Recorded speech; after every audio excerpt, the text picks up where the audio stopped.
I ain't eating no birds. Although there was a gentleman who tried to eat an ibis the other day. I won't be doing that either. I think it's illegal.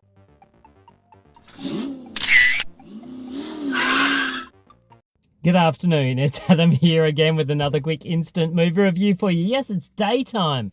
What's with that? So last night I caught the brand new Australian psychological horror film called Bird Eater. This is from first-time feature filmmakers Jack Clark and Jim Weir. What's it all about? Well, it tells the story of Louis and Irene. These two have been going out for quite a while. They're about to go and get married, and there's a bachelor party that's going to happen. And Louis decides it's a good idea to get his fiancée Irene to come along, just to show that there's nothing to worry about and to get to know his friends. So Louis' friend Charlie invites his fiancée Grace along to make Irene feel a little bit more comfortable. And as the night goes on, it becomes apparent that there are some serious flaws in Louis' relationship with Irene. And not only that Louis has some extremely toxic friends. Especially Dylan, played by Ben Hunter. I'm going to get onto that in a moment. Charlie's played by Jack Bannister, who's really good. Clementine Anderson plays Grace, and you've got Alfie Gilhill as Murph. Now, this film is a little bit of a battler story all on its own. Let me take you through it. So, writer-directors Weir and Clark, they both studied at the at AFTRS, so the Australian Film and Television Radio School. It took them about 18 months to get the film into production, and they had eight people funding it for $10,000 each. That all sounds pretty good. They went out the outback and went and they filmed it. The problem was that half their set flooded away, which is horrific, and they'd only shot half the film. Then their main actor had to reschedule because it couldn't fit into their rescheduled timetable, so the guys had to film basically the entire first half of the film again. Then they didn't have space for editing, so they ended up filming, the two filmmakers and their editor ended up going and filming a third of the film each, and then putting it all together in an editing suite. Horrific. And then their investor pulled out, then they had to get another investor in. So they've really gone through the ringer. So this is a real Aussie battlers story and just how hard it is to get a film into production. Cinematographer Roger Stonehouse, who shot this film, has used some extremely creative techniques to create the mood of this really horrendous Bucks weekend. Editor Ben Anderson, of course, who was part of the trio who edited this, and Ben does get credit for it at the end, has created some amazing editing choices with this. And the music by Andreas Dominguez, I think it is Dominguez, I'm sorry if I got your name wrong, has created a really unsettling soundtrack. He actually recorded this in his share house. So, this has just all been put together quite astonishingly. Shabana Aziz, who plays Irene, and Mackenzie Finley, who plays Louis, really are at the core of this film. Ironically, it's kind of their story, although Irene does get sidelined for most of it, as she basically becomes a passenger on this insane journey of these boys doing these crazy things out on a Bucks party. And what's really interesting, and the scariest part about this film, is this. It's not a horror film in the fact that spooky things are happening in a deserted location during a Bucks party. Any sort of things could happen. There could be a stabby killer that comes out of nowhere. There could be some supernatural thing that happens, or anything bizarre could happen. But the most scary thing about this is that this sort of thing happens all the time. I grew up in a university in New South Wales where there was an agricultural arm to the university, and there was an agricultural tradition about these induction moments, inducting new students and the graduation of these students and what happened.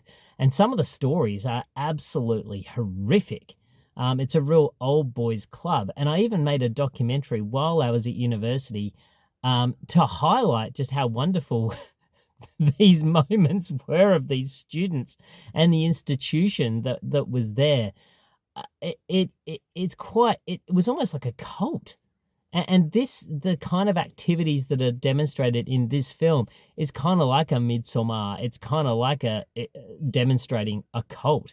And that's the scariest part of this film. And the fact that Irene is privy to these activities that Louis and his friends just seem to go, yep, that's just what we do. That's 100%, okay.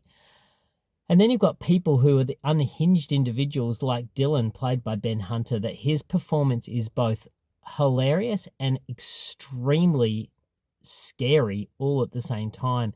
His sinister turn from being this kind of the class clown to being this absolutely terrifying presence is so full on. And the fact that he has a lurching presence as a guy in this group of people is so scary.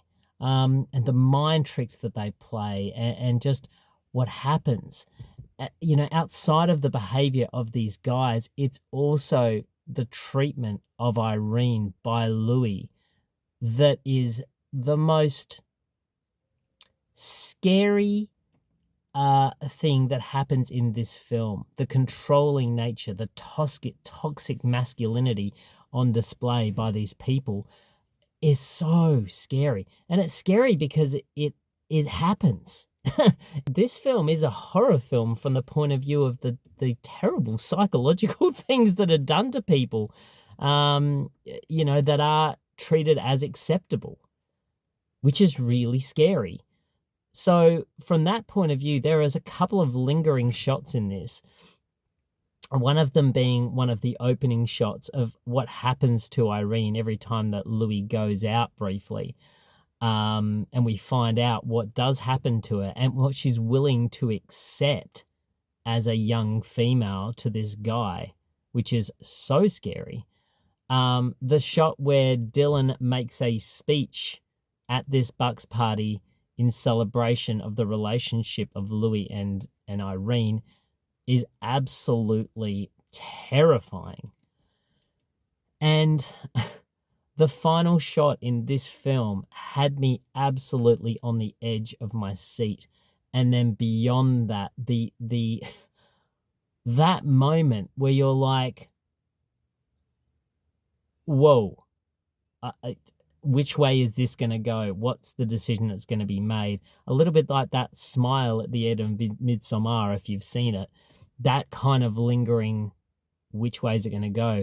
Or in Inception, is the little toggle going to fall down? Did it wobble? Did it not?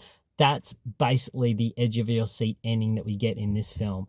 This film is tense. It's really full on. If you've been in an abusive relationship, I suggest to you not to watch it. If you're about to get married and you're going to send your partner off to a Bucks night, and ironically, one of my work colleagues has got her fiance's Bucks night happening this weekend, so I certainly hope they don't watch it. And it's, so and if you're at all triggered by emotional abuse, I would probably recommend maybe steering away from this because it can be quite confronting just from a psychological point of view. But if you want a scary Australian psychological film, you want to see Bird Eater because it is something else. And I just think these guys have done an amazing job. This is really in the vein of those exploitive films from the 1970s. Think Wake in Fright is probably the closest thing I can get to this film. That really unease of Australian characteristics on screen. So, if you've got a strong will, see Bird Eater. I really like this film. I think it's great. I'll give it an 8 out of 10, and I'm really interested to see what these filmmakers do next time with even more budget. But from what they've created here, it's a massive effort. So, yay, Australians and psychological horror films. All right. Catch you all next time here in my car.